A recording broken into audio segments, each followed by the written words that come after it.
Selamat malam pemirsa, bertemu lagi bersama saya Hendy Kurniawan di podcast Dinas Pertanian dan Ketahanan Pangan DIY episode ke-11. Tema kita upaya menjaga lahan pertanian pangan berkelanjutan. Lebih spesifik lagi di episode kali ini adalah kita membahas pemanfaatan lahan untuk komoditas tanaman pangan. Sudah ada 3 narasumber yang akan kita ajak ngobrol di sini. Saya perkenalkan satu-satu. Di depan saya Mas Haryuda Nugraha. Ya, saya Mas Yuda panggilannya. Mas Yuda, ya. Sebagai seorang petani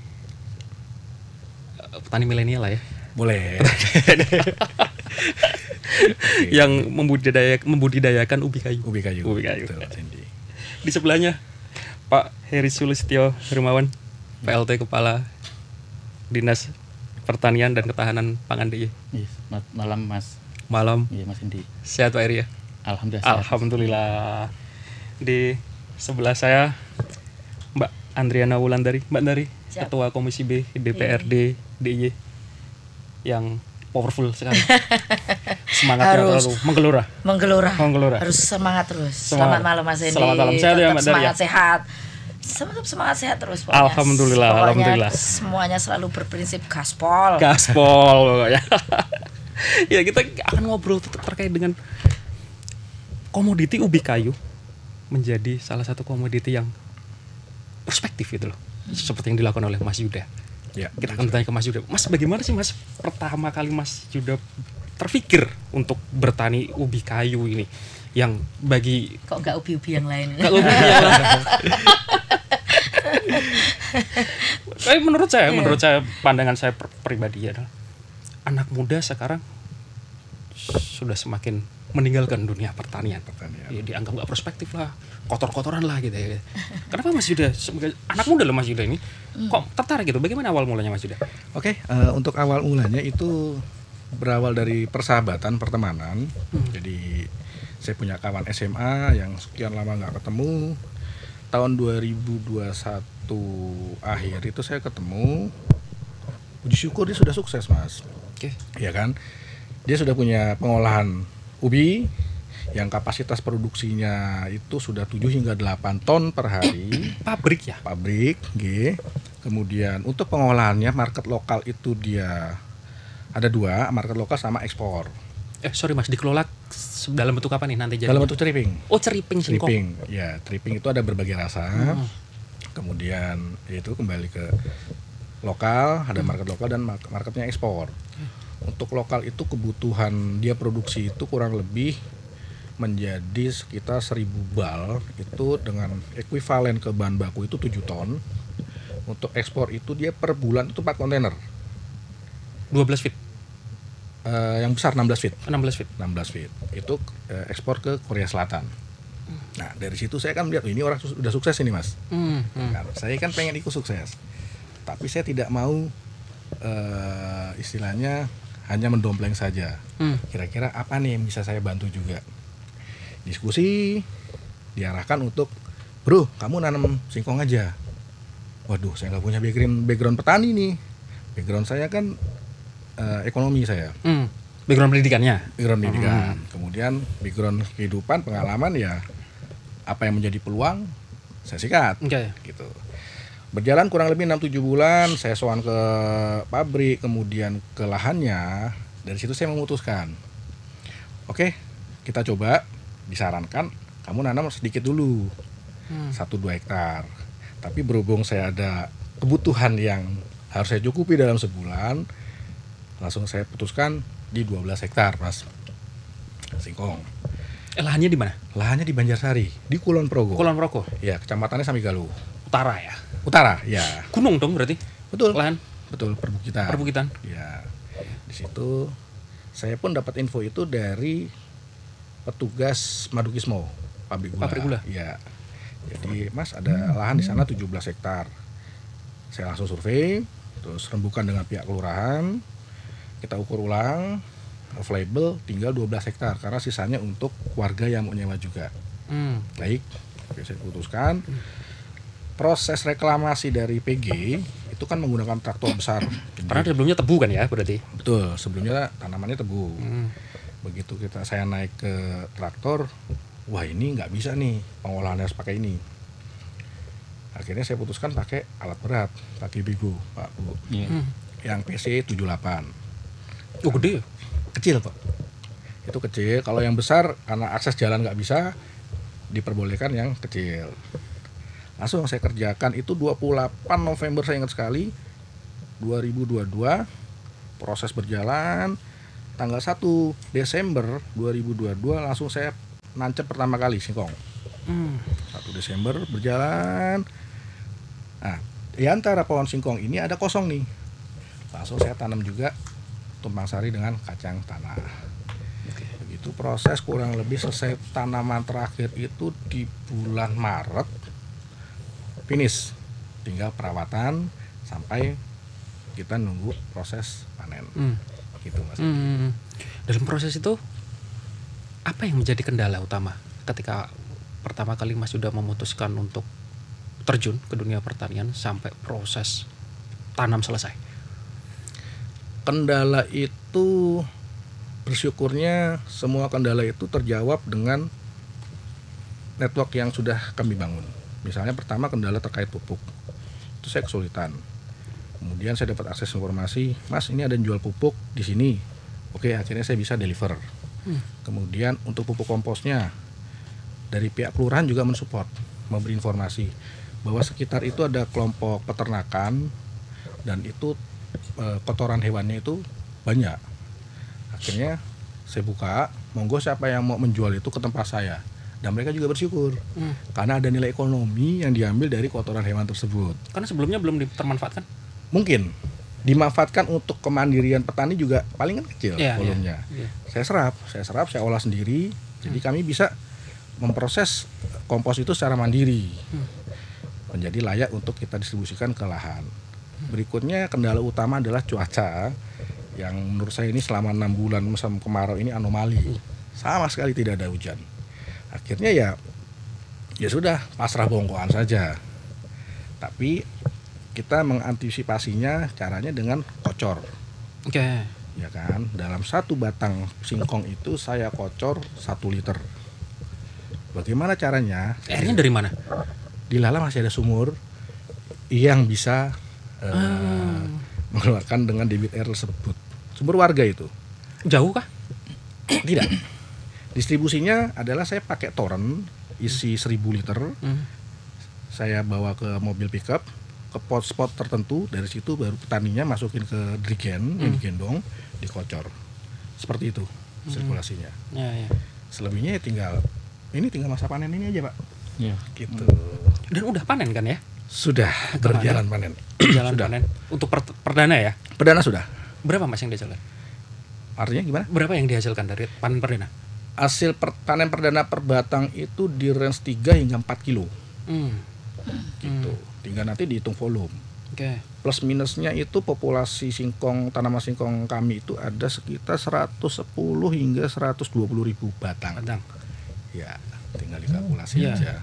Kurang lebih begitu. Itu sudah mencukupi kebutuhan pabriknya temannya Mas Yuda? Belum, Bu. Belum, Mas. Kebutuhan per hari kan 7 ton hingga 8 ton. Nah, kemudian karena kondisi tanaman lahan saya itu belum luas, ya kurang lebih saya di kuota 4 hingga 4,5 ton per hari. 50% dong ya? Ya. Hanya untuk 100 hari saja. Oke. Gitu. Untuk memenuhi siklus dalam 1 tahun, kebutuhan lahan itu kurang lebih 60 hingga 70 hektar. Gede banget ya? Besar, Mas. Gitu. Terus ada upaya apa nih Mas supaya bisa mencukupi kebutuhan produksi? Ya untuk memenuhi target saya itu sampai 3-4 tahun ke depan itu berjalan nanti bagaimana mencari informasi terkait lahan yang masih tidur. Tapi yang saya harapkan dalam satu blok itu minimal 10 hektar. Ya, kenapa? Karena kita ngelola lahan 1000 meter, 1 hektar maupun 10 hektar tuh capeknya sama. Gitu, landscape-nya aja digedein. Ya. Kalau misalnya saya punya dua, itu kan capeknya lebih itu, Bu. Ya kan, Mas. Kalau satu blok 10 hektar mau saya. Di bawah itu saya nggak mau. bukannya gimana-gimana ya. Tapi memang memanagenya itu lebih sudah terbukti gitu. Untuk perspektif efisien dan efektif kan ya ini. Betul, iya, minimal 10 hektar. Baru saya mau jalankan. Susahkah untuk mencari lahan itu? Saya belum tahu ya untuk situasi di Jogja seperti apa. Karena kelola untuk saat ini saya cukup dulu di 20 hektar dulu. Di 10 yang singkong dan 10 satu lagi untuk yang hortikultura. Gitu. Tapi ketika ada informasi lebih lanjut, ya mari modelnya seperti apa. Gitu. Ya. Pak Heri, kemarin Pak Heri, apa yang dilakukan oleh Mas Yuda? Bagaimana tanggapan Pak Heri terkait apa yang dilakukan oleh Mas Yuda ini? Jarang-jarang ini, menurut saya kok jarang-jarang ini. Makasih Mas. Iya. Jadi beberapa waktu yang lalu kami diajak Mas Yuda dan teman-teman untuk bisa panen perdana ya Mas ya. Itu sebagai bukti bahwa aktivitas mereka sudah dilakukan di masyarakat begitu. Kemudian yang mereka lakukan itu kan bisa mengantisipasi. Jadi budidaya ubi kayu itu kan butuh waktu yang relatif lama ya Mas ya. Betul Bapak. Nah, setahun ya? 10 bulan sampai 1 tahun. Nah itu artinya relatif lama. Kemudian inovasi beliau kan bagaimana di selang-seling dari tanaman itu kan ada tanaman kacang begitu, sehingga ini kan bisa lebih cepat panennya, kemudian pemanfaatan lahan bisa lebih efisien begitu yang dilakukan oleh Mas Yuda. Kemudian yang berikutnya ini kan dulu pelimpahan dari tanaman tebu ya Mas ya, yang dulu lahan itu digunakan untuk tebu, kemudian mungkin akhirnya diserahkan lagi ditangkap oleh Mas Yuda begitu. Demikian. Kemudian memang karakteristiknya lahan di Samigalo kan memang daerahnya berbukit-bukit, kemudian sumber daya air itu relatif terbatas ya Mas. Terbatas, betul. Nah, sehingga pilihan komoditas ini sesuatu hal yang pas oleh Mas Yuda dan teman-teman begitu. Nah, tinggal bagaimana mengelola sarana produksi yang diperlukan itu bisa berada pada kondisi yang optimal gitu. Nah, ketika optimal, performa tumbuhan ubi kayu itu kan bisa maksimal. Akhirnya bisa memberikan hasil yang mungkin bisa diandalkan oleh teman-teman Mas Yuda dan masyarakat yang lainnya begitu. Nah, yang berikutnya tentu ini kan sesuatu hal yang menggembirakan. Bagaimana bisa diupayakan direplikasikan ke daerah yang lainnya begitu nggih. Artinya potensi di sana mungkin banyak begitu. Cuman memang bisa menjadi lebih efektif dan efisien ketika memang dalam luasan hamparan yang mungkin lebih luas begitu nggih. Kalau misalnya ada beberapa spot-spot gitu kan daya kelolanya yang mungkin itu yang mungkin menjadi kendala begitu Mas. Nah, itu yang dilakukan.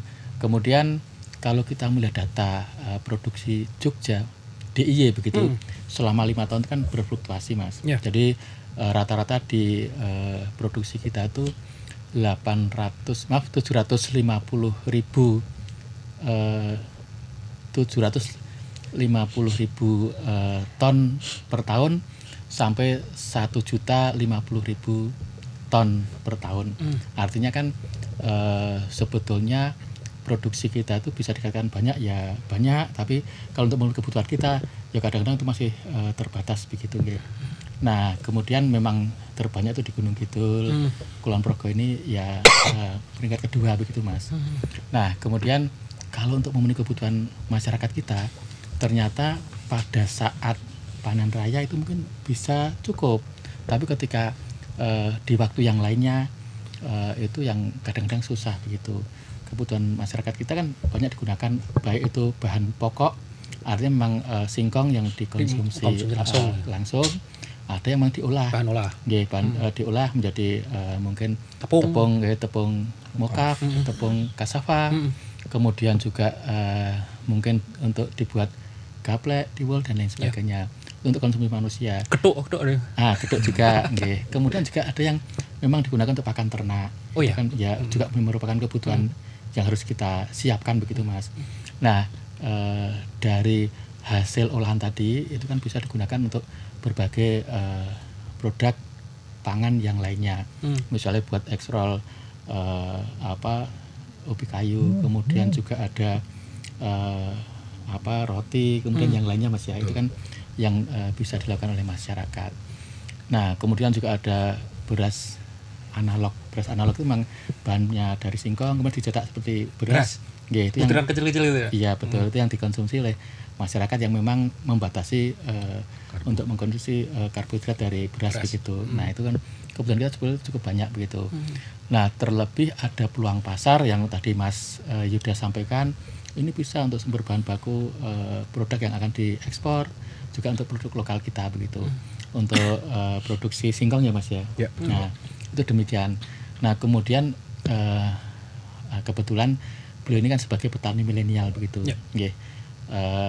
Tentu yang seperti ini kan menjadi corong bagi masyarakat kita.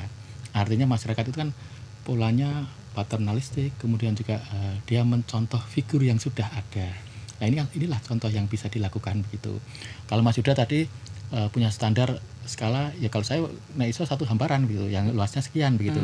Kalau masyarakat pribadi kan sebetulnya bisa di lahan-lahan mereka begitu. Artinya itu bisa dilakukan oleh masyarakat kita begitu. Sehingga kebutuhan kita per tahun itu kan bisa sebagian besar dicukupi oleh masyarakat kita begitu. Harapannya demikian. Kemudian sebetulnya di kelompok milenial ini kan ada organisasinya. Harapannya ini kan menjadi wadah yang bisa untuk think tank, untuk berpikir bagaimana lahan-lahan yang ada itu bisa dimanfaatkan. Tadi prinsipnya adalah bagaimana sarana produksi itu bisa tersedia dalam jumlah yang optimal. Ada kebutuhan airnya, kebutuhan pupuknya, kebutuhan nutrisi yang lainnya. Itu kan harus tercukupi begitu. Kadang-kadang masyarakat kita itu kan kalau ketela itu ya ditandur, kemudian karena ini jangka waktu yang lama, ya udah untuk celengan saja begitu. Tinggal aja gitu. Ditinggal, kemudian nanti tiba-tiba kita panen mungkin 10 bulan lagi atau hampir 1 tahun begitu. Nah ini yang kebutuhan nutrisi bagi tanaman kadang-kadang terabaikan begitu. Nah fungsi dari petani milenial itu harapannya kan bisa memberikan pencerahan yang seperti ini. Artinya dalam jangka waktu yang panjang ini kan ubi kayu itu kan umbinya tumbuh besar dan lain sebagainya. Ini kan perlu ada nutrisi. Ini harus dipahamkan pada masyarakat kita yang memelihara begitu. Nah, jadi biar nanti hasilnya optimal begitu. Kemudian yang berikutnya, agenda berikutnya sebetulnya nilai tambah yang terbesar itu adalah di produk sekunder begitu. Jadi setelah jadi mungkin tepung mokaf, tepung kasava, nah produk-produk berikutnya ini yang harus kita lakukan beberapa diversifikasi sesuai dengan kebutuhan masyarakat. Jadi kita melihat produk-produk yang dikembangkan di masyarakat sana itu sudah bervariasi. Kalau dulu kan mungkin banyak di geblek, kemudian di Gatot Tiwul gitu ya Mas. Sekarang berkembang Mas untuk yang lainnya. Jadi saya merasakan bahwa sebetulnya masyarakat sudah bergerak. Kemudian yang seperti ini sudah ditangkap oleh teman-teman dari Dinas Perindustrian, Dinas Koperasi untuk bisa memperluas pasar. Nah, ketika pasar terbuka luas, pilihan masyarakat untuk melihara itu kan untuk membudidayakan kan menjadi lebih luas begitu. Nah, peluang-peluangnya bisa menjadi lebih luas. Jadi harapannya demikian.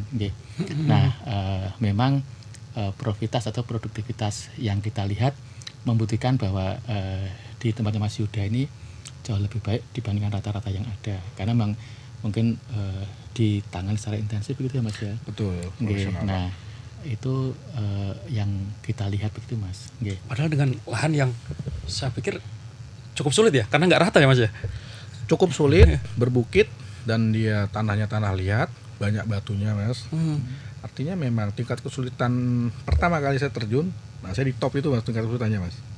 Ya. Begitu berikutnya saya survei jalan-jalan lihat tempat lain, wah enteng ini. Bersyukurnya saya ketemu dengan lahan yang memang tingkat berat dulu. Iya. Gitu. Artinya itu malah membentuk ya. Karena kebentur pertama kali langsung kebentur gitu. Iya, temboknya besar banget ini. Gitu. Mbak Dari, Mbak Dari. Apa yang dilakukan oleh Mas Yuda ini sangat menarik. Bagaimana teman-teman Komisi B Mbak Dari sendiri melihat hal ini, Mbak? Yang pasti ketika kita melihat, kalau kita bicara masalah petani, pastinya sudah menjadi sesuatu apresiasi pada Mas Yuda yang milenial ya. Kita bicaranya ketika kita bicara usia. Karena hari ini sungguh menjadi permasalahan yang dirasa oleh Dinas Pertanian dan juga petani. Saya itu anak petani. Jadi saya itu anak petani. Jadi bagaimana saya melihat ayah saya itu rentang hampir 2 tahun ini kesulitan ketika mencari tukang tandur tukang panen kan gitu. Dan ternyata di masyarakat perkampungan di tempat saya sajalah contoh, tidak banyak Bantul di Bantul anak-anak petani itu mau terjun ke meneruskan pertanian ayah orang tuanya. Nah, ini kan menjadi sebuah PR kita bersama, bagaimana memunculkan Mas Yuda baru, walaupun ini dalam skala kita bicara ubi, dibicara masalah padi yang notabene di depan rumahnya sendiri aja kita apresiasi bahwa hari ini ada Mas Yuda seperti ini yang mempunyai kreativitas inovasi, walaupun itu sebuah peluang dari awal. Tadi saya mendengarkan bahwa ini karena pertemanan.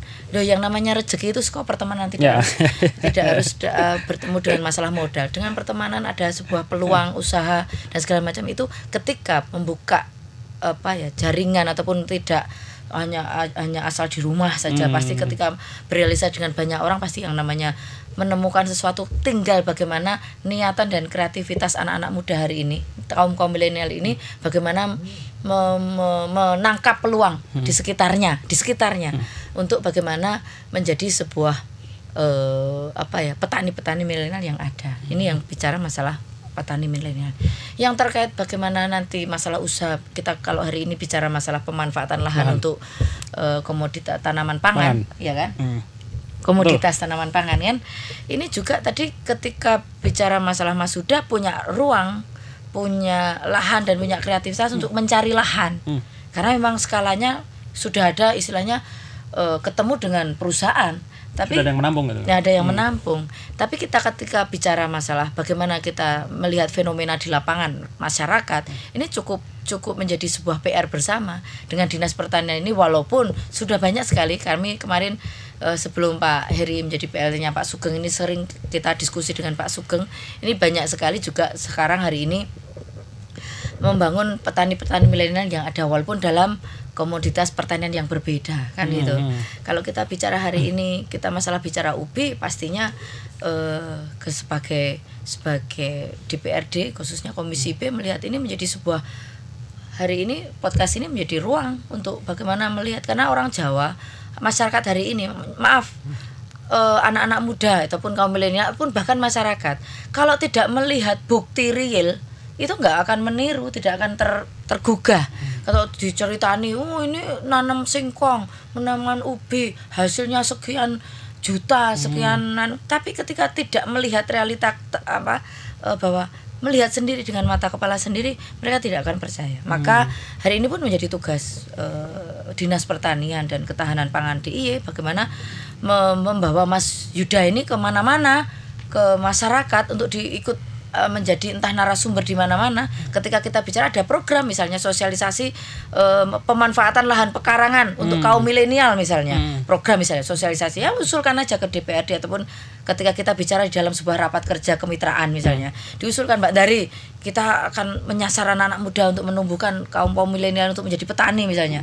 Ini kita bawa narasumber, salah satunya misalnya Mas Yuda, untuk bercerita dan melihat buktinya. Ini pastinya akan membuka ruang ataupun mindset ataupun anak-anak muda sekarang untuk menjadi petani-petani, untuk bagaimana memanfaatkan. Tadi kita bicara masalah pemanfaatan lahan pekarangan yang notabene ini tadi mencari lahan berapa hektar.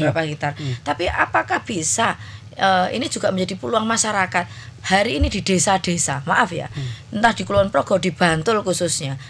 Kalau di kota kita tidak usah bicara kota, masalah pemanfaatan tanaman pangan untuk lahan di masalah lahan habis lah. Wes rasa golek, walaupun maaf, tetap ada peluang untuk menjadi petani dengan lahan-lahan yang pakai polybag gitu. Tapi untuk lahan-lahan pekarangan yang besar banyak itu ini banyak sekali lahan-lahan masyarakat itu masih luas banget. Ketika saya bicara khususnya di dapil saya aja, dari Santen sampai Sedayu, kita bicara ketika saya turun ke masyarakat, saya datang atau hadir, banyak masih lahan-lahan pekarangan masyarakat yang kosong, tidak dimanfaatkan. Kenapa tidak dimanfaatkan? Ketika Mas Yuda ini, wong mereka juga tidak harus di lahan pegunungan, tapi ketika ada lahan, ada berapa masyarakat di situ, misalnya ada 20 masyarakat yang punya lahan, ketika dihitung berapa hektar kan gitu dari satu pedukuhan gitu. Di situ untuk bagaimana menjadi dinas ini mendampingi pengawalan untuk datang ke dalam sebuah pendataan di sebuah pedukuhan apapun kelurahan yang bisa dimanfaatkan untuk lahan-lahan pertanian ini, ataupun untuk kalau kita bicara hari ini ubi kayu, kenapa tidak, kata tadi disampaikan oleh Mas Yuda, perusahaan ini membutuhkan bertonton setiap harinya, masih kurang kan gitu. Nah, apalagi peluang. Karena apa? Saya pernah bertemu, saya lupa namanya, maaf, ke rumah juga, lupa Mas Yanto atau siapa ya, dari Kulon Progo juga menyampaikan, saya tuh nandur telo Mbak Dari, nandur telo tinggo perusahaan ceriping kan gitu. Nah, mungkin mungkin iso sebenarnya mungkin realisasinya Mas Yuda juga. Nah, ini ternyata masih kurang, Mbak. Nah, ono konco ataupun ada relasi yang masih punya lahan pekarangan yang besar atau masih bisa manfaat, ayo Mbak, ditanami ataupun didorong untuk bagaimana menanam ubi kayu ini. Nah, ini kan menjadi peluang. Nah, ini harusnya ditangkap oleh pemerintah daerah. Untuk peluang-peluang ini, untuk bagaimana intinya, bagaimana ujungnya, muaranya adalah peningkatan perekonomian masyarakat. Ujung-ujungnya adalah untuk kesejahteraan masyarakat. Bagaimana Mas Yuda ini juga membuka ruang tenaga kerja loh. Iya kan? Juga tidak hanya sebatas pertanian, terus hasil perekonomian UMKM dan segala macam nanti ujungnya, tapi juga bagaimana membuka ruang lapangan pekerjaan untuk kaum milenial. Nah, bagaimana ini menjadi studi banding untuk ke sana, menjadi tempat yang tadi dinas untuk membawa petani-petani untuk datang ke sana untuk membuat sebuah membuat pertanian khususnya ubi kayu ini. Yang pasti bahwa hari ini saya sepakat untuk program, kan Dinas Pertanian sudah punya ini program pemanfaatan lahan pekarangan, tapi dengan bibit-bibit masih ada buah, masih ada toga, ada sayuran baru itu.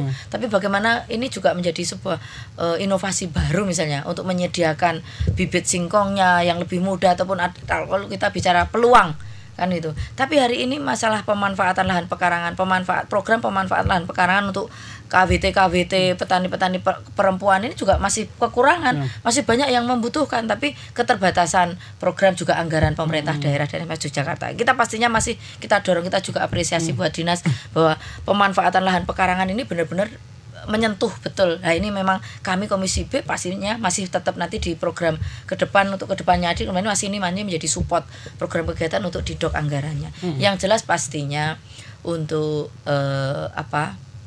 DPRD sebagai anggota DPRD ataupun fungsi kami adalah yang pastinya yang jelas adalah membuat sebuah legislasi apapun, membuat sebuah perda payung hukum yang mana untuk melindungi para petani.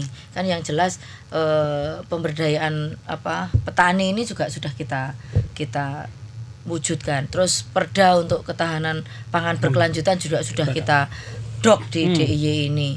Terus jadi ketika Mas Yuda ini sebagai petani ini juga berhak untuk mendapatkan pelayanan dari hasil dari Perda nomor 11 tahun 2000 tentang perlindungan dan pemberdayaan petani. Ini juga salah satu menjadi petani. Di situ kita mengalokasikan banyak sekali anggaran kepada Dinas Pertanian ini untuk bagaimana pengawalan petani-petani, untuk melindungi petani ataupun pemberdayaan petani di semuanya bibit apapun macam jenis pertanian. Nah, itulah Mas. Jadi kita pastinya dorong, pastinya support. DPRD pastinya akan selalu dorong Dinas Pertanian dan untuk memunculkan Mas Yuda yang baru di tempat-tempat yang lain ataupun dengan nantinya peluang-peluang yang ada. Ini menjadi sungguh peluang yang luar biasa menurut saya. Iya. Pak Eri, Komisi B sudah menyatakan supporting penuh antara hal ini. Yang pengen saya tanyakan adalah mungkin di luaran sana banyak anak muda seusia saya, seusia Mas Yuda gitu loh, ingin terjun ke dunia pertanian gitu. Apalagi terinspirasi misalnya melihat siapapun atau melihat obrolan ini gitu loh. Kok jadi petani sepertinya prospektif itu. Kan seprospektif itu ya Mas ya? Sepertinya aja. Sepakat ya. Tapi terbentur banyak kendala. Salah satunya lahan gitu loh. Yeah. Seperti yang dialami oleh Mas Yuda. Lahannya nggak ada gitu loh. Lahannya udah misal pun ada, luasannya nggak signifikan gitu loh. Apa yang bisa dilakukan oleh dinas, Pak? Yeah. Untuk mengatasi persoalan-persoalan benturan ini gitu loh. Ya, yeah. Makasih Mas. Jadi kami memahami itu, artinya kalau luasan lahan yang diperlukan bagi Mas Yuda dan teman-teman mungkin itu kan ada standar minimal ya, betul. yang harus didapatkan. Tapi kan kita bisa mengembangkan kelompok masyarakat yang lain, jadi kelompok tani, men-KWT itu kan bisa mengarahkan pada lahan-lahan yang mungkin mereka miliki begitu. Artinya ketika mereka memiliki lahan yang ada, prinsipnya bagaimana bisa dioptimalkan begitu. Jadi kan mereka nanam, kemudian mereka akan mendapatkan hasilnya. Hasil itu bisa dijual atau mungkin digunakan sebagai bahan baku untuk produk yang selanjutnya. Nah itu kan tentu kami melakukan dengan pendekatan kelompok begitu. Ada kelompok tani, kemudian nanti mereka bisa mengembangkan dalam lahan tertentu yang mereka miliki begitu. Nah kemudian setelah dipanen ada kelompok wanita tani yang mungkin bisa mengolah produk yang ada begitu. Nah itu diarahkan ke sana sehingga rumah tangga keluarga petani itu bisa tumbuh dengan apa yang didapatkan. Yang jelas prinsip jangan sampai lahan itu nganggur, tidur, tidak dimanfaatkan begitu. Nah demikian artinya Mas Yuda itu bagian tersendiri, ini ada bagian yang lain yang juga harus kita sentuh, yang harus kita perhatikan begitu. Ya, prinsipnya demikian Mas. Kemudian kami punya UPTD yang kaitannya dengan BPSDMP, jadi yang kaitannya Balai Pengembangan Sumber Daya Manusia Pertanian begitu. Jadi kami mendampingi masyarakat-masyarakat yang ada, tentu dengan memberikan contoh. Ini loh contoh yang sudah ada. Ada contoh konkretnya gitu. Bentuknya gitu. ada gitu. Ya betul. Kan bisa ditunjukkan begitu. Makanya saya ngajak teman-teman Kulon Progo ini untuk segera disolidkan kelompok petani milenial ini. Artinya dengan berkelompok itu kan nanti hal-hal yang mungkin menjadi informasi dari Mas Yuda bisa disampaikan kepada kelompok yang lain, kepada masyarakat yang lainnya begitu. Kemudian tanpa kita menyatakan ayo kita nanam OBK, ayo kita nanam memanfaatkan lahan pertanian, dengan melihat contoh, dengan mereka nanti menyampaikan dan lain sebagainya, itu kan bisa memberikan gambaran. Jadi contoh konkret itu adalah bukti nyata yang akan menginspirasi masyarakat yang lain untuk bisa meniru, kemudian juga menindaklanjuti. Demikian Mas, itu yang salah satu kami lakukan. Ya, kemudian kami juga ada ya semacam fasilitasi untuk masyarakat. Jadi kita melihat mereka perlu kadang-kadang KWT, Pak kita punya hasil ini tapi kami ingin mengolah sendiri, silahkan. Itu kan kami juga ada fasilitasi untuk mereka, itu untuk usaha kecil, mikro yang mereka lakukan, diolah jadi berbagai produk turunan, kemudian itu juga kita legalkan, ada izinnya, sehingga ini bisa menyimpan produk dalam jangka yang panjang, kemudian dengan kualitas harga yang bisa lebih menarik bagi mereka gitu. Harapannya demikian Mas. Itu kami juga ada fasilitasi untuk mereka yang memang berkeinginan untuk lebih mendalami di olahannya begitu. Itu Mas yang kita lakukan. Oke Pak Eri, saya beralih ke Mas Yuda. Mas Yuda, seprospektif apa sih Mas yang Mas Yuda lakukan? Kita ngomong ke Mas Yuda yang lakukan dulu ya, nanti kita melebar ke bidang pertanian yang lain. Oke, singkong itu kan tanaman kuat, tanaman nenek moyang. Memang proses dari penanaman awal hingga panen itu 10 bulan sampai 1 tahun. Artinya bagi petani konvensional dan kolonial, kolonial ya, yang sudah sepuh-sepuh itu nggak menarik ini. Nilainya paling 2.000, 2.500 per kilo, ya kan, lama pula. Tapi kalau kita bicara volume, kelihatan hasilnya. Jadi kawan saya itu waktu pas soan ke Wiwitan Pak, datang kan lihat hamparannya. Saya udah nagih aja ke dia, bro, ini panen, lu siapin 1 M ya. Saya gituin. Artinya memang nilainya luar biasa. Kalau bicara nanti petani-petani yang lain mau duplikasi dan mau direplika, saya setuju banget. Mungkin tanaman singkong ini bukan komoditas utama bagi mereka, ya kan? Tapi sisihkanlah lahan tidurnya, ditanam saja. Anggaplah itu menjadi deposito, ya kan? 1 tahun kita anggap deposito.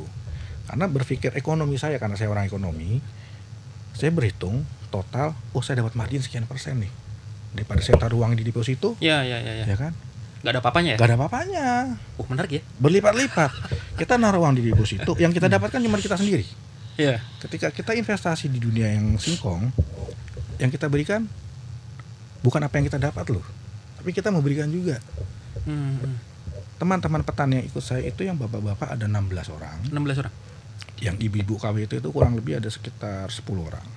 Di 11 hektar lahan? Ya. Ibu-ibu itu ikut ketika proses tanam kacang hingga panen. Yang 16 bapak-bapak itu yang singkong. Artinya kita bicara dalam 1 bulan yang mereka dapat itu mendekati UMR Jogja, Pak, per orang. Padahal ini bukan formal ya. Ini non formal. Iya. Dan tidak 8 jam kerja? 8 jam. 8 jam tetap. 8 jam kerja. Tapi hasil yang bisa diperoleh adalah bisa lebih dari itu. Saya panen singkong, ada daun singkongnya. Oke. Saya buka ruang untuk mereka menjual juga. Oh. Di saat kondisi sulit kemarau panjang, ini kan banyak yang peternak-peternak butuh pakan. Oke, harga dari saya sekian, selebihnya kalian mau jual berapa, monggo, saya merem. Karena saya batasi ruang itu untuk berbagi ke teman-teman pekerja. Ketika panen kacang pun begitu. Untuk teman-teman yang ikut saya, beli di saya sekian, Anda mau jual berapa silahkan. Nanti tinggal mekanisme pasar seperti apa. Dari situ mereka bergembira. Gitu. Prospek banget.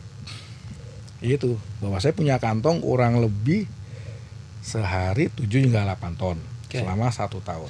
Bagi siapa yang mau menanam, mau bibitnya silahkan ambil ketika saya panen. Tanam di sekitar rumah. Nanti hasilnya begitu panen, ayo kita kirim ke pabrik sama-sama. Harga juga sama-sama kita tahu nantinya. Kemudian apa yang kamu dapat dengan orang lain bisa berbeda, Mas. Kenapa? Nek satu diopeni dikasih pupuk, dikasih nutrisi, pasti akan berbeda ketika hanya dibiarkan saja. Seperti itu. Artinya kan jangan iri juga. Si A dapat sekian, ini enggak. Ya pokoknya apa yang kamu tanam, itulah apa yang kamu tuai. Ini kemitraan kan maksudnya ya berarti ya? Kemitraan. Boleh bilang gitu ya? Iya. Jadi untuk yang di Banjarsari Kulon Progo ini kan saya kontrak lahan itu 4 tahun. Ya kan. Harapan saya setelah 4 tahun kalau nggak diperpanjang biar warga yang nanam. Oke. Gitu. Caranya sudah tahu, marketnya sudah tahu. Sudah kenal juga siapa pemilik pabriknya. Harapan saya di situ. Jadi saya tinggal di middle-nya saja. Itu juga margin yang saya ambil tidak terlalu besar. Ya, masuk akal lah. Ya. Karena poinnya, saya bisa kok, Anda kok nggak bisa. Seperti itu. Mas, kemitraan itu udah ada belum? Untuk kemitraan belum. Karena kan saya dengan ini kan berdasarkan asas persahabatan, ya kan. Dan saya percaya, gitu. Artinya apa yang saya kirim nanti notanya berapa, tinggal saya tagih, rilis. Seperti itu. Belum terbentuk. Oke. Dan nggak mau keburu-buru juga, Mas. Ya Kan? Target saya 3-4 tahun, kuota kantong lahan sudah terpenuhi. 2 tahun kemudian, saya dengan sahabat saya ini mendirikan pabrik mokaf. Oke. Marketnya sudah ada, tapi memang kami keep dulu. Gitu. Selain kami keep juga saya pengen tahu nih kuota kantong kita ini berapa nih perharinya nantinya. Begitu lahan sudah tersedia dan tiap harinya jumlah yang masuk itu berapa, baru kita putuskan untuk itu. Mas, kalau seprospektif itu, menurut jenengan apa yang bikin anak muda nggak tertarik? Ini prospektif banget loh, ini jarang banget kerja dapat duit segini nih, iya nggak, Pak? Mungkin saya melihat teman-teman yang lulus SMK maupun yang lulus sarjana, mereka tidak mau kotor. Gitu. Stigma berarti ya? Stigma. Mereka takut hitam, takut panas-panasan, Pak. Gitu ya. Padahal itu menyehatkan loh. Betul, Bu. Apalagi hasilnya segitu. Hasilnya lebih menyehatkan ya kan. Apalagi hasilnya segitu, wah sehat tapi banget. secara ini, sebelum saya ke lahan itu, TG saya tinggi. Triglycerida saya tinggi. Saya pernah cek di angka 600 abu. Wah, itu kalau umur saya 50 udah geledak saya. Begitu saya tiap hari ke lahan, jalan keliling-keliling panas-panasan, turun 100. Itu minimal saya sehat dulu, Bu. Ya kan, saya sehat. Terus badan saya juga enteng. Itu aja deh bersyukurnya. Hasil yang ngikuti, iya kan. Hasil ngikuti. Gitu aja. Berani nekat, berani tekad. Gitu. Karena Mas Yuda tidak pernah punya basic sebelumnya sebagai seorang petani dan tidak punya ilmunya, kan gitu ya? Betul. Ilmu saya hanya catatan aja. Saya nanam sekian, harga sekian, selisih berapa nih? Oke. Saya hilangkan 10% margin error saya. Saya kurangi. Oh, masih ada spare nih. Saya hilangin lagi 10%. Masih ada spare. Oke, dari deposito sekian masuk, jalankan. Sesimpel itu aja sebenarnya. Tidak perlu daki-daki gini-gini, pusing, nggak jalan-jalan. Gitu. Full autodidak. Ya? Full autodidak kan berarti? Ya, belajar dengan alam saya. Musim kemarau panjang, ya udah saya hadapi. Saya tanya teman-teman saya yang expert segala macam. Api iki. Ada sumbernya nggak? Sumbernya nggak ada, tapi masih ada sumber. Ya udah ngocor. Gitu. Butuh investasi apa? Beli mobil, ya udah beli pickup 1. Kemudian beli torrent, oke. Yang memang dibutuhkan itu untuk kebutuhan hariannya. Iya. Mbak Dari, prospektif banget loh Mbak Dari. Bisa diupayakan teman-teman komisi untuk memberdayakan teman-teman anak muda terutama untuk terjun ke dunia ini. Ya sudah kita sudah bersama dengan Dinas Pertanian bagaimana membangun petani-petani yang anak-anak muda petani untuk dengan inovasi dan kreativitas dengan IT sekarang, tidak hanya secara manual bahwa harus turun ke sawah becek-becek dan segala macam. Itu sebuah pilihan sebenarnya, niat dan membuat mindset. Tadi loh saya bilang dari awal kudu dicontoni, ono bukti nih.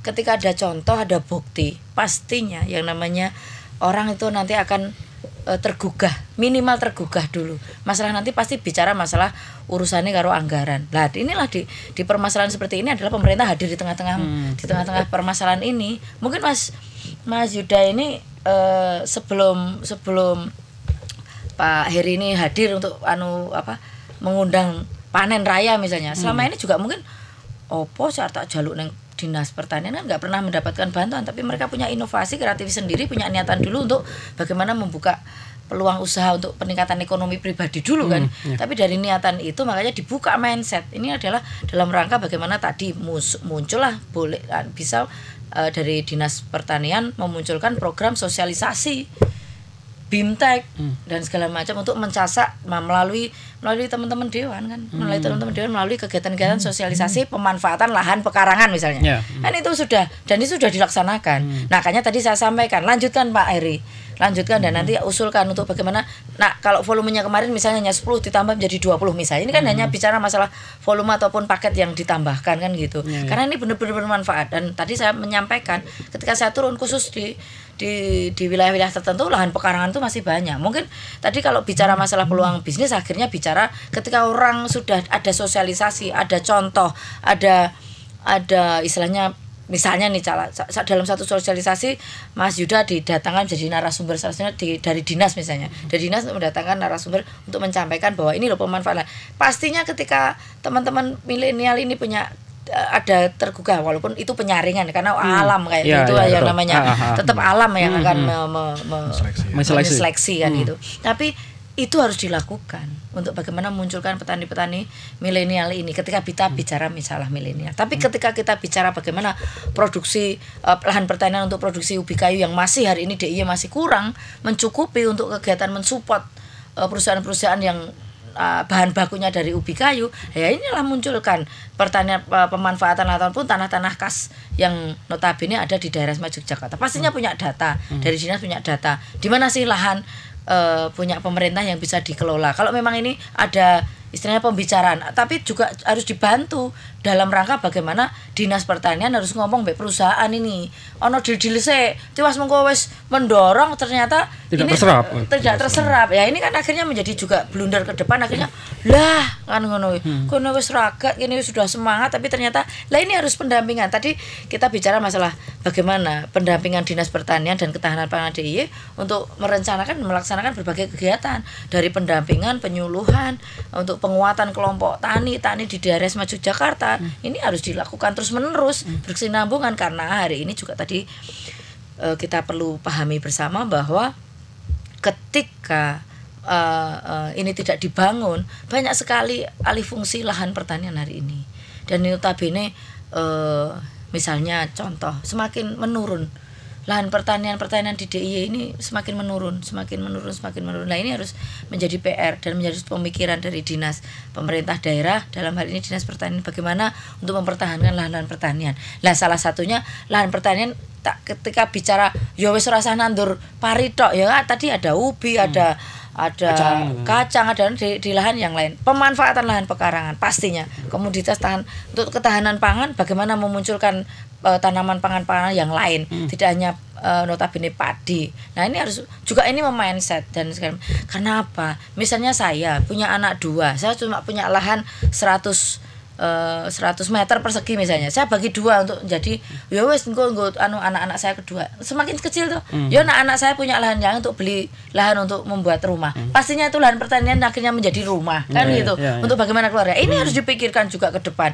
Karena apa? Nah, walaupun ada keseimbangan alam, ada kematian, ada kelahiran pastinya, tapi kan untuk kebutuhan lahan ini menjadi semakin banyak, semakin besar. Nah, ini harus juga dipikirkan oleh pemerintah. Dan bagaimana kita hari ini bicara masalah upaya menjaga lahan pertanian dan pertanian pangan berkelanjutan dan komoditas pangan, salah satunya ubi kayu, bagaimana ini menjadi suatu trigger lah ya. Mencoba sebuah, karena saya banyak kemarin ketika saya di Gunung Kidul kan saya membuka pelatihan IKM tiwul dari singkongan juga. Ini ditanamin di lahan-lahan anggotanya, hanya sebatas berapa lahan pekarangannya di masyarakat. Akhirnya ini juga dari singkong menjadi tiwul. Kalau beliau Mas Yuda ini mungkin disetor untuk mentahnya, tapi kalau ini nanam sendiri, singkongnya diolah sendiri, tapi masih kekurangan bahan baku kan ini. Nah, ini kan menjadi peluang untuk masyarakat, dan ini disampaikan, harus sampai kepada masyarakat. Ini loh, lahan pekarangan umbangannya kosong, daripada kosong manfaatkan. Di sekitarmu apa sih? Nah, ini kita ketika bicara masalah peluang, singkong tidak hanya sebatas hanya ditanam menjadi mentah, dibuka mindset bahwa ini juga menjadi peluang usaha. Bagaimana nanti singkong jadi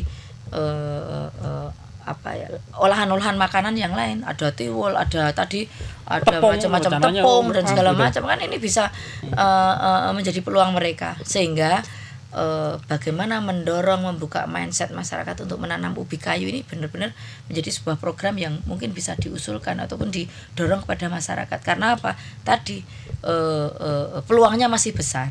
Yang pasti peluangnya masih besar. Dan tadi ketika bicara di lahan pegunungan aja hasilnya seperti itu, apalagi di lahan pekarangan yang rata. Itu terus yang namanya tadi benar, mungkin orang mau males mau nandur singkong tok. Karena apa? Lah setahun, 10 bulan sampai 1 tahun kesuwen. Padahal butuh bagaimana? Lah itu tadi pemanfaat di bawahnya bisa ditanami lah pertanian yang lain, istilahnya. Terus ada sebagian lahan dikelola, dikembangkan dalam sebuah kelompok-kelompok, mendorong ke KWT, kelompok-kelompok tanan untuk bagaimana pemanfaatan. Tadi kemarin kalau dengan Pak Sugeng saya bicara ketika dengan lupa saya di Sleman, integrated farming, ya kan, multi, tidak harus hanya singkong, tapi di mana terus di situ ada lahan khusus untuk bagaimana ngingu grameh, ngingu lele, ngingu perikanan, dan di dalam satu peternakan perikanan. Ini kan menjadi satu komponen yang dalam satu ini dibuka di mindset. Saya selalu bicara hari ini ketika saya sosialisasi, walaupun ini bagian dari Pak, tapi saya ikut andil dalam rangka bagaimana saya sebagai wakil mereka ada program kegiatan kita dorong untuk bagaimana mereka membuka peluang, walaupun hanya sebatas nanam bahan baku tok. Ning piye carane ojo hanya menanam singkong tok, tapi bagaimana ada program kita bicara tidak hanya kolaborasi tanggung jawab dinas pertanian, tapi kolaborasi dengan dinas koperasi dan UMKM, perdagangan. Ini kan kolaborasi. Bagaimana nanti? Karena pemasaran penting. Iya, pemasaran penting. Setelah nanam singkong, terus bagaimana ini misal nunggu 10 tahun, bagaimana 10 dinas bulan. 10 tahun 10 bulan dinas turun untuk bagaimana Mas Yuda ini dengan kelompoknya misalnya tuh mengusulkan program kegiatan pengolahan makanan.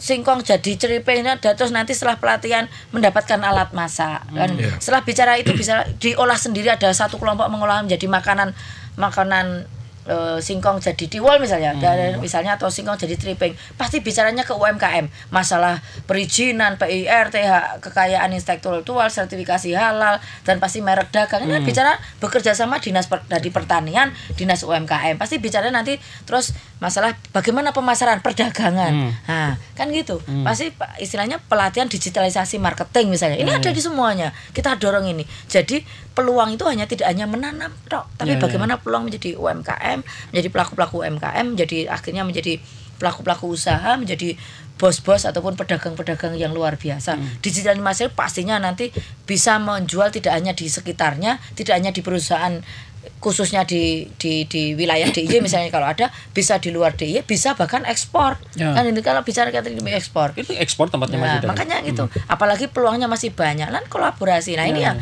pemerintah harus hadir melalui dinas nyambung pastinya isinya nanti dengan dinas permodalan dan juga perizinan dan permodalan bicara itu jadi kolaborasi. Tidak mungkin ini selesai dengan dalam rangka bagaimana pemanfaatan lahan untuk komoditas tanaman pangan ini perlu kerjasama ataupun sinergi beberapa stakeholder. Dan kami fungsinya adalah ketika dinas pertanian ini mengusulkan program dan bagaimana ketika mereka sudah bicara berkolaborasi, ini yang harus dimunculkan program kegiatan untuk mendampingi pengawalan kepada masyarakat untuk bagaimana menjadi pelaku-pelaku usaha peluang-peluang usaha untuk bagaimana memanfaatkan lahan pekarangan ataupun lahan-lahan untuk komoditas tanaman pangan. Nah, ini kita tinggal dok, kan fungsi kita aja. Perda ataupun payung hukum sudah kita dok, peraturan. Nah, setelah itu artinya komitmen untuk mendukung itu sudah ada dari sejak awal, sudah ada. Bahkan sudah dirubah yang lahan berkelanjutan. Terus yang selanjutnya penganggaran. Pastinya ketika ini bicara masalah pendampingan khusus petani-petani kayak Mas Yuda ini, seperti apa yang dibutuhkan? Karena mereka real, ngerti apa sih kendalanya, yang dibutuhkan apa. Pemerintah harus hadir ini. Kalau yang dibutuhkan alat produksi misalnya, atau traktor, atau tadi sumur, ataupun toren misalnya. Ibaratnya kan seperti itu kan juga menjadi naik. Ketika ini Mbak Dari, ini ada kelompok-kelompok petani yang harus membutuhkan alat-alat seperti ini untuk dimanfaatkan, dan ini penting bagi mereka. Ketika ini benar-benar muaranya selalu saya sampaikan, ketika muaranya itu adalah untuk kesejahteraan masyarakat, pastinya kita akan dok anggarannya. Itu pasti. Karena apa? Walaupun tidak semuanya, karena keterbatasan PAD, pendapatan asli daerah, Pemda DIY, pastinya ada skala prioritas di mana yang didamping yang full. Memang ini karena ini menjadi prioritas pilot project yang ada di daerah, di wilayah masing-masing seperti Mas Yuda ini. Mungkin itu Mas. Iya. Pak Heri, perspektif itu Pak Heri, apa yang kita berkaca dari apa yang dilakukan oleh Mas Yuda ya. Kalau melihat produksi singkong yang ada di 750.000 sampai 1.050.000 per tahun, artinya untuk menyejahterakan kehidupan para petani singkong sudah peluangnya besar gitu loh Pak. Iya Pak Heri, bagaimana supaya itu bisa terwujudkan? Artinya kan begini Mas, dari potensi yang ada, kemudian peluang pasarnya terbuka, kemudian komitmen dari legislatif, Bundari, itu kan tentu menjadi penyemangat peluang sekaligus kekuatan kita untuk mengembangkan di masyarakat gitu. Nah, tadi kata kuncinya kan sebenarnya di inventarisasi lahan yang ada, kemudian komoditas yang cocok untuk dikembangkan itu kan selalu kita kedepankan. Artinya prinsipnya lahan yang ada itu bagaimana dioptimalkan begitu. Tentu tadi sesuai dengan komoditas yang mungkin dikembangkan oleh masyarakat. Kemudian yang penting mereka dapat manfaat tadi, muaranya kan untuk kesejahteraan masyarakat. Bagaimana pendapat itu bisa lebih baik dan lain sebagainya. Nah, yang seperti ini tentu harapannya ya kami selalu menggandeng Mas Yuda dan teman-teman. Artinya ketika mereka nanti ada hasil itu kan tadi sudah ada pionir untuk semacam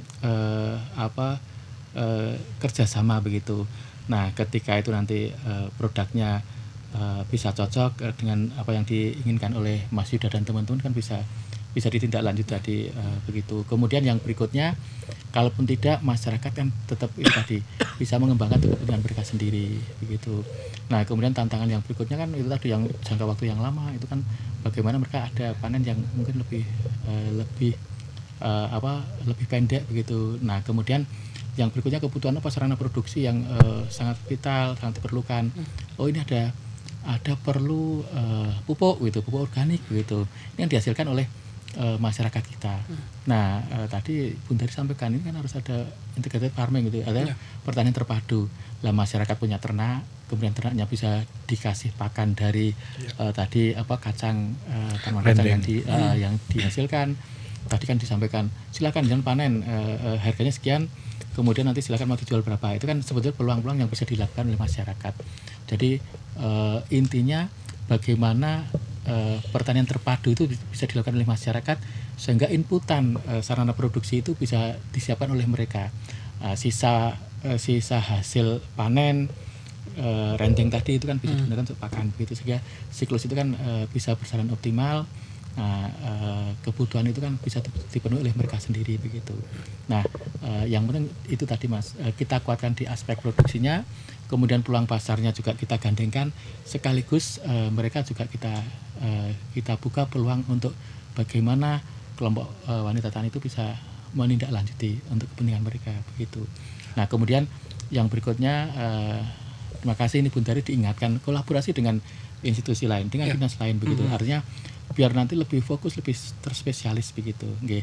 Artinya kalau misalnya perizinan, kemudian perdagangan, promosi itu kan ada dinas yang khusus, misalnya dinas UMKM, dinas koperasi UMKM, kemudian dinas perindak itu kan permodalan juga penting.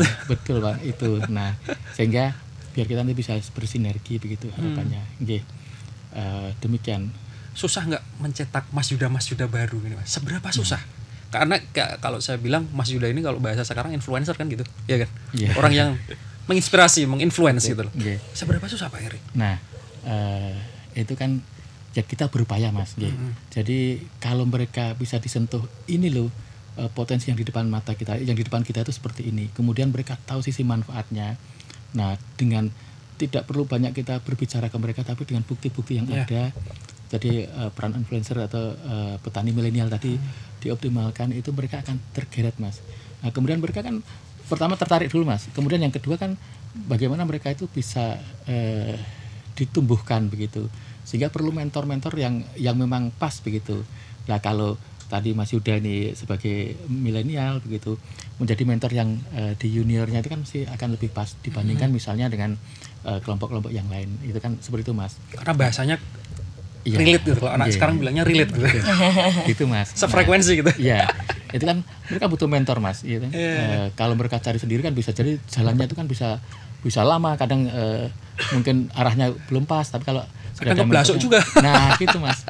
Sehingga perannya Mas Yuda ini kan tentu harapan kita bisa mengajak, mengangkat rekan-rekan yang ada di sekelilingnya gitu ya Mas ya. Artinya yang seperti ini tentu kita selalu mengoptimalkan begitu. Harapannya demikian Mas. Siap. Mas Yuda, bisa disampaikan ke teman-teman gimana caranya atau buat memotivasi teman-teman ayo mulai. Seperti apa caranya untuk pertama kali? Kita sebagai anak muda, sebagai orang muda, itu pasti kan jiwa entrepreneur atau jiwa mencoba-coba itu pasti lebih dominan. Ya kan. Nanti umur 45 ke atas sudah mulai hati-hati. Ya. Jadi sorry, Mas Yuda tuh saya 40. 40. Oke. Saya 40. Ketika jiwa itu ada, salurkanlah ke hal yang positif. Bagaimana kita bisa produksi sesuatu. Karena sekarang kita konteksnya di pertanian dan khususnya di ubi kayu, sudah ada contoh, sudah ada market, dan untuk market sebagai tambahan Bu, singkong keju dalam bentuk frozen food itu bisa ekspor. Kemudian dalam bentuk steak itu juga pabriknya teman saya kewalahan. Artinya kuota pabrik saya, teman saya itu besar permintaannya, hanya kewalahan di mesin produksi dan terbentur modal. Kembali lagi market itu luar biasa ada. Ayo kita tanam ubi kayu. Bahwa contohnya di saya pribadi, kalau mau kita belajar, saya nggak akan pelit ilmu. Nah, itu yang penting tuh. Ya kan, saya tidak akan pelit ilmu. Bicara modal butuh, dilalah Bu, sebagian saya kulon-kulon ke bank. Ya kan, bank survei, saya jelaskan. Ini tanam awal sampai sekian, 10 bulan sampai setahun. Gimana Mas ngatur modalnya? misalnya saya butuh 1.000, ya kan, butuh 1.000 untuk modal awal. Yang saya pinjam itu sekitar 1.300. Yang 300 untuk bayar bunga, yang 1.000 nanti kan hasil. Jadinya kan 1.000, saya buka ya 1.800. Karena margin saya dalam 1 tahun itu 80%. Gitu. Mantap ya. Ya itu makanya saya jalankan. Ya kan. 300-nya untuk bayar bunga, berarti kan kita masih ada spare 500. Ya. Yang itu bisa kita pakai untuk kehidupan pribadi maupun untuk nabung. Okay. Dari dasar itulah saya menjalankan bisnis singkong ini. Bahwa ada kebutuhan dasar saya sebulan tuh harus sekian. Pun ketika ada teman-teman muda yang mau terjun, pertanyaan saya adalah, kamu tuh mau menghasilkan berapa sebulan? Oh, saya punya target. Ini konteksnya income ya? Income dong. Karena kan ujungnya semua di income. Ya, pendapatan toh. Saya income-nya sekian. Oke, kamu punya apa modalnya? Punya modal sekian. Saya arahkan. Berarti kamu nanam sekian. Kalau misalnya kamu berani guide lewat instrumen perbankan, hitungannya seperti ini. Selisihnya seperti ini. Berani jalankan atau tidak? Kalau berani jalankan, ayo. Saya dampingi. SOP-nya saya seperti ini, marketnya ini. Saya kenalin pasti. Seperti itu, Mas. Jadi jangan pernah takut mencoba, karena yang saya jalankan adalah tekad dan nekat. Selebihnya kembalikan serahkan ke alam. Meleh aja udah. Tapi jelas dengan perhitungan, jangan asal aja. Oh jelas. Basic saya kan ekonomi. Gitu. Sepertinya menarik dan kayaknya saya ikut aja deh, Mas. Nanti nggak ada acara podcast lagi. Kalau hasilnya nggak ada nih. Iya. Oke, dari obrolan kali ini kita bisa simpulkan bahwa terjun ke dunia pertanian adalah hal yang sangat menjanjikan gitu loh. Ya. Selama kita bisa berhitung secara cermat, pasarnya selalu ada, bukan begitu ya? Ya. Dan jangan takut mencoba itu. Persoalan lahan bisa dicari. Dan banyak Pak ya. Lahan kan banyak ya. Betul. Banyak. Oke, terima kasih sekali atas obrolannya sore hari ini. Kita ketemu lagi di obrolan podcast Dinas Pertanian dan Ketahanan Pangan DI selanjutnya. Terima kasih. Begitu teman-teman.